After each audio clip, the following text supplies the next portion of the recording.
Ho antsika avitsika eto anatin'ity olana tsary fohy dia fohy ity indray ny toetra ratsy n'ireo mpanao politika malagasy izay manambadibady sy manapondrapondra ny vahoaka malagasy ka mihevitra azy ireo tsy mahatakatra na inona na inona amin'ny fitantanana ny raharaham-pirenena.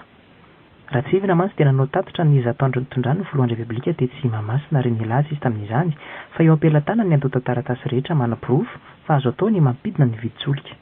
Amin'ny herinandro iresaka amin'ireo velirano tsy maintsy midina io fana gropy afahanfan'ireo olona orinasa eto amintsika ireo. Tsy maintsy midina ary tsy maintsy abidininy ny vidin'ny solika ho vidin'ny vahoaka malagasy.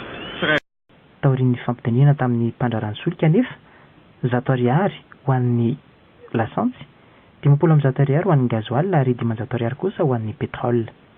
Amin'ny fanazavana lavabe ny ministry ny serasera taorian'izay fa ho fitsinjovana ny vahoaka malagasy mihitsy ny fisiana 500 ariary fienana ho an'ny pétrole satria 570% ny vahoaka malagasy ho izy dia mbola mampiasa jiro mandeha amin'ny solitany avokoa.